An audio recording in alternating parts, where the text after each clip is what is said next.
Hey everyone, welcome to Princess of Gay. I'm your host Connie, and today we're here with episode 18 of My Little Pony Make Your Mark.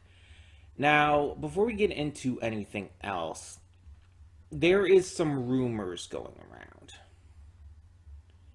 that Make Your Mark is ending. Um, and the rumors seem to be substantiated by someone who I guess had worked on it. Um, but the way it's being said is kind of unclear. Like, because the way the person who worked on it is saying it comes has it come across as just it's done, not that it was canceled or anything, but that it's just it was completed, which could also mean that G5 still has like another 3D series coming at some point in the future. The biggest thing that is really fueling this though, the only real thing that like people like even came to this conclusion on in the first place was because there was like the announcement of like where G5 would go in the next year in 2024, and basically it was just like saying like, oh, we're going to have Tell Your Tale every week. um and there was no mention of Make Your Mark. And that could just mean that there's not going to be Make Your Mark or 3D G5 equivalent in 2024. That doesn't mean that it's done for good. That probably all that comes across as is that they're done for the moment. Maybe it is exactly like this, like exactly what this person who was working on it made it sound like. Make Your Mark is going to be done. And maybe there's not going to be a lot for Secrets of Starlight, but maybe in 2025 we're going to get to the next part of it. Um, we'll get to the next season or whatnot, but they need to take some time to work up to that because we have like including this episode we have three more episodes of this, then we have the Secrets of Starlight stuff in December. I don't know if that, because the Secrets of Starlight is supposed to be a lot less episodes. I don't think that's going to be enough to finish all this stuff with Opaline, as well as get the answers about like the dragon stuff, because those are like the two main storylines, I guess you could say, going on right now, outside of Misty, reuniting with her father last episode. It's like I really don't think you could complete all of those in the short amount of episodes we have, unless you focused entirely on nothing but. And I don't think it's going to do that. So they're probably going to focus on the Opaline stuff for now. And then we're going to come back to more in the future in like 2025. They're going to take a year off to get ready and do all the rest of the stuff. Focus on Tell Your Tale for the time being while they prepare for the next season. And then they'll release it. That's honestly what it comes across as to me. The panic and the doom spreading that I've seen people doing on like Twitter is insane. And it's there's no actual announcement or anything for it. There's no guarantee that it's over. No one has said anything except this one person. Nothing has been corroborated. And again, what the one person said came across more as like, oh, just this part is done for now, and it was meant to be done. It's not canceled or anything. So it's like, it's just people like spreading this doom for no reason, with no actual, like, real evidence that anything is over. It's kind of annoying, if I'm being honest. Um, and the worst part about it is I see people saying, like, oh, but Make Your Mark was just starting to get good. And it's like, Make Your Mark has been good since the beginning. Make Your Mark has been good since episode 1. What you mean to say is it's starting to get more to the level of quality you remember from Friendship is Magic, which Make Your Mark was never going to be at the beginning, which Friendship is Magic wasn't at the beginning.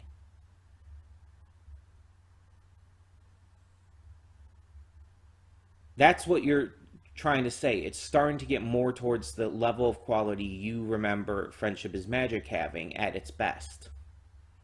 And I will agree to that. But to say that it's just starting to get good is a lie. I mean, mind you, it's subjective. It's your opinion. I shouldn't say it's a lie. It's if you truly believe it hasn't been good, that's your opinion, and you're entitled to that. But there has been a lot of us who have been enjoying the hell out of it since episode 1.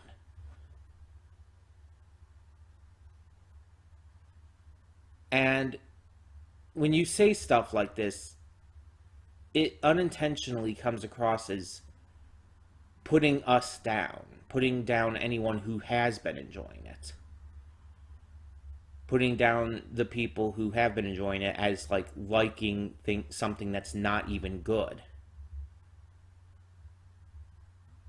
And it's a little insulting.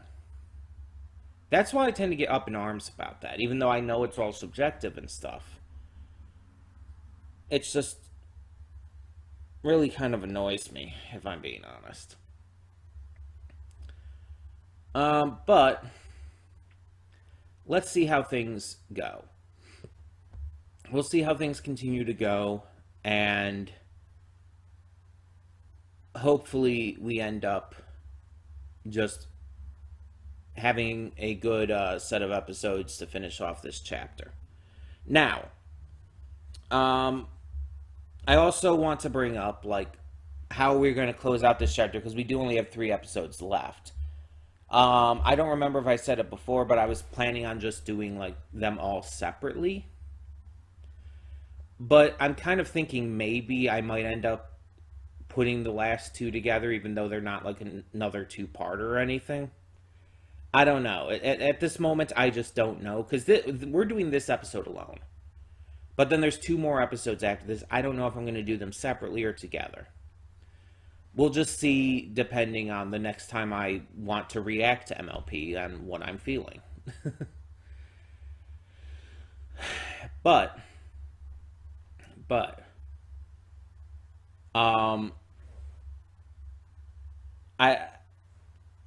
I can't believe we're almost done with this, but that's kind of Netflix's fault with their stupid release schedule.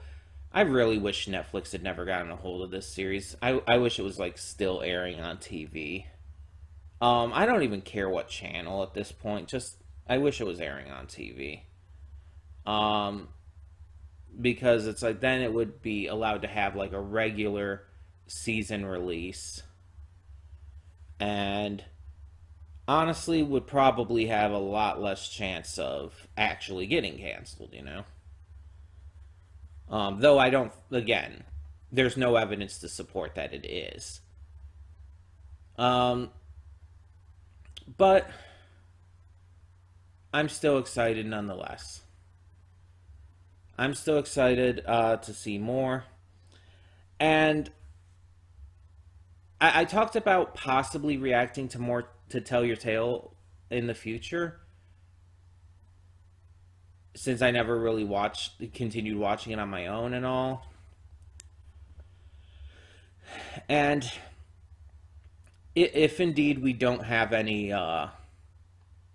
Make Your Mark next year, I might slip Tell Your Tale into the schedule, just to have some more pony content continuing on at points. Um, I don't know how much I'll do and how much like I would do per reaction, because they're like what, 4 or 5 minute shorts. Just we'll see when and if we get to that point. Um, Excuse me. But for now, we'll just continue on. And just a reminder, last time, yeah, like I said before, Misty reunited with her father, Alpha Biddle. The Breezies are, I guess, done for now. Closing up shop and everything. And there was a tease of the Dragonlands, but no other dragons outside of like a short glimpse at one. But some teasing for stuff to come in the future with the entire storyline going on with Sparky and whatnot. So let's get into this episode, see where it goes. Like I said, I have no idea. Hopefully it'll end up continuing to be as good as this series has been. So when the screen fades to black, pause this redirect and go to the description below. Follow the link to the reaction, and after you watch it, come back here to the redirect and resume play. Excuse me. Because after it fades to black and then it fades back in, everything from that point forward will be my afterthoughts and will contain spoilers to the episode. I think I skipped something there, but oh well. We're just moving on. That all being said, thank you so much for tuning in, and I will see you at the reaction. And we are back, and we'll begin with spoilers in 3, 2, 1, now. So there was a lot of interesting callbacks to G4 in this episode through Elderflower, and I wanted to look up Elderflower's voice to see if, like, maybe it was the same VA as Moondancer. I couldn't find it anywhere. I couldn't find out who voiced her. And the credits on the actual Netflix, video don't help. So, unfortunately, do not know. Probably not, but that would have been cool. So let's actually talk about the Misty stuff first, because I feel like I have more to say about the other stuff.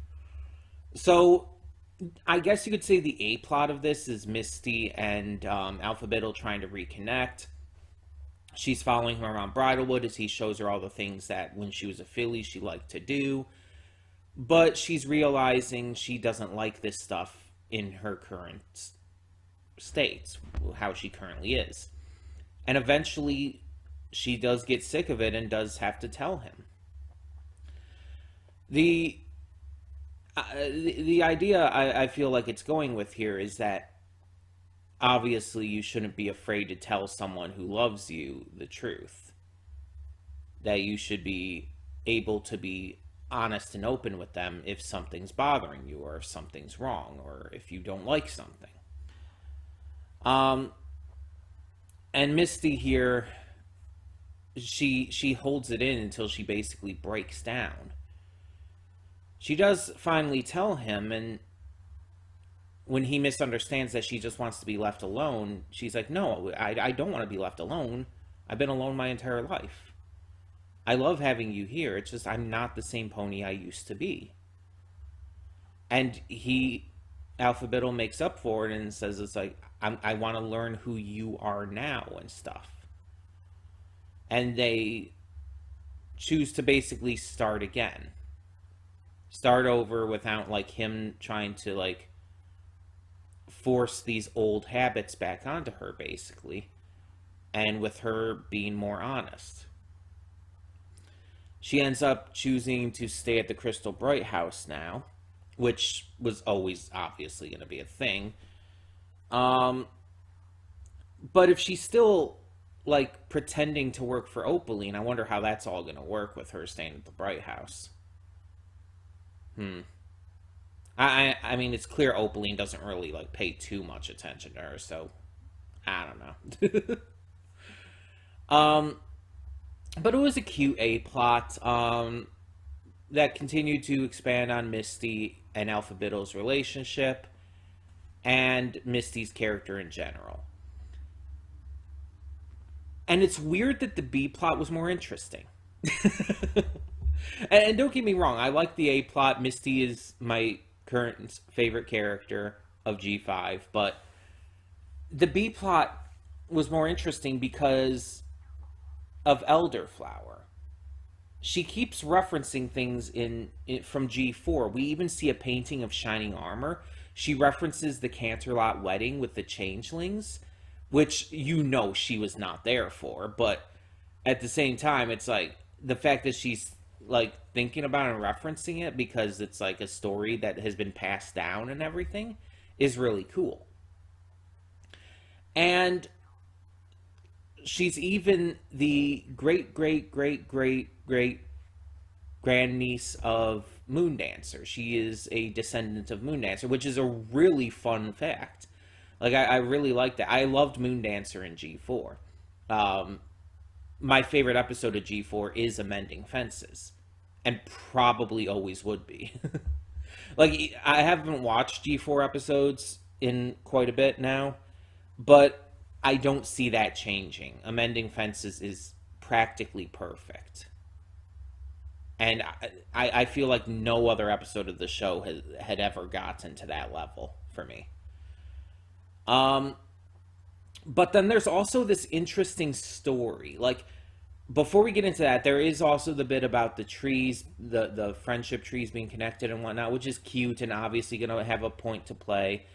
But I think the backstory is more important, which is why I also think is the reason why they seemingly wave it off as just some kooky story. No, no, no, no, no.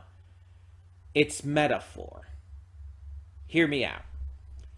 The bats she's talking about there's a bat named Dawn who's like trying to protect the other bats from this greedy bat and everything. And let me see if I can find that part again, just to get the whole thing down. I'll have it on mute, of course.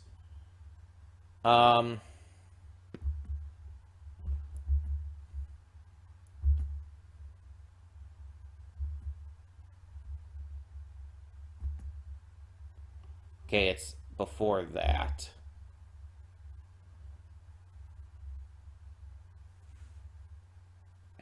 Okay. A long time ago, there was a magical bat named Dawn. This has to be in reference to Luster Dawn, the student of Twilight, who was shown at the very end of Season 9, the very end of the last episode. There's this point where it goes into the future, probably like a couple decades into the future. And it shows that Twilight has a new student named Luster Dawn, who she ends up introducing to Ponyville. And there's this big final song that ends with the book closing. It's literally the final point of the entire series. So the magical bat named Dawn has to be the unicorn named Luster Dawn. It just has to be. So there's a magical bat named Dawn. She was surrounded by other bats like her. She was surrounded by other ponies like her. Other ponies who could use magic and had, like, magic all around. Because back in those days, magic was plentiful. Right? But one of the bats refused to get along with the others. Opaline, maybe? This bat wanted to fly around and eat all the fruit for herself. This bat, like this pony, Opaline, wanted everything for herself. She was greedy. She was selfish. She wanted all the magic. She wanted all the power, which we know Opaline wants. So Dawn spoke to a spider who wove a beautiful web. Now this, I don't know what this is supposed to be referencing. Luster Dawn probably worked with and spoke to someone else. I don't know what the spider could represent here. But the web kept the mean, greedy bat away. So I'm thinking probably the spider is supposed to represent another unicorn, and the web that kept the greedy bat away is supposed to represent this kind of like force field around Equestria that was supposed to keep Opaline away. In the end, Dawn was able to protect their nest, yet the greedy bat continues to this day to try and break the web. Yeah, the greedy bat is definitely Opaline, trying to break the barrier around Equestria to get in and get all the power, get all the magic, all of that we know Opaline wants. And Luster Dawn was definitely the bat named Dawn who was trying to protect. So this implies that it wasn't Twilight who set this force field and everything around Equestria. It wasn't Twilight who was kind of the last bastion against Opaline back in the day. It was her student, Luster Dawn. Which, if this is true, is a big deal, and I really want to find out about that. I really want to find out, like, how that came about and exactly what the story is there. There is no way this story isn't important, obviously. It is so blatantly important. Now, of course, Elderflower ends the story, which is why some bats eat fruit and some bats eat insects, but obviously that's not an important aspect at all. The important aspect is the rest of the story. That ending part was just kind of to make it look silly, to make it look like it's not a big deal, or that it's like some just random kooky story. But it's very clear that it's not talking about bats. And this was easily the most interesting moment of the entire episode for me. Because if this is all true, and if Luster Dawn is the one who originally stopped Opaline, I'm very interested to find out more about that. And I'm really hoping that we do, obviously. But yeah, this is looking to be honestly just quite wonderful. And again, with this added in, it just does not seem like they could finish everything off in the amount of episodes we have left this year. So I think they're going to close out one part of it, but then there's going to be more brought in the future. Just maybe not next year, but after that. Because the only other option they would have is to tell everything and tell your tale, and I don't see that happening. I just don't see Tell Your Tale becoming the main series. But yeah, so they'll probably just take a year off before getting to the next quote-unquote season of sorts. That's how I'm viewing it. Because there's, again, no evidence that it's being canceled or anything. People are just doom spreading for the sake of doom spreading. But I'm very interested to see where this goes. There's a lot of great setup here. A lot of great references in this episode. And hopefully we continue to get more. So let me know what you thought in the comments below of this episode of Make Your Mark. And like I said, we have 2 more. And I don't know yet if we're going to end up doing them separate or together. I'm just going to leave it to how I feel next time I end up recording. If I feel like I want to do both, we'll do both. If I feel like I only want to do one more next time, then we'll do one more. And then we'll save the last episode for another time. We'll see. Like I said, though, in the meantime, tell me your thoughts. And for now, I'm Connie, and I'm signing off. See y'all next time.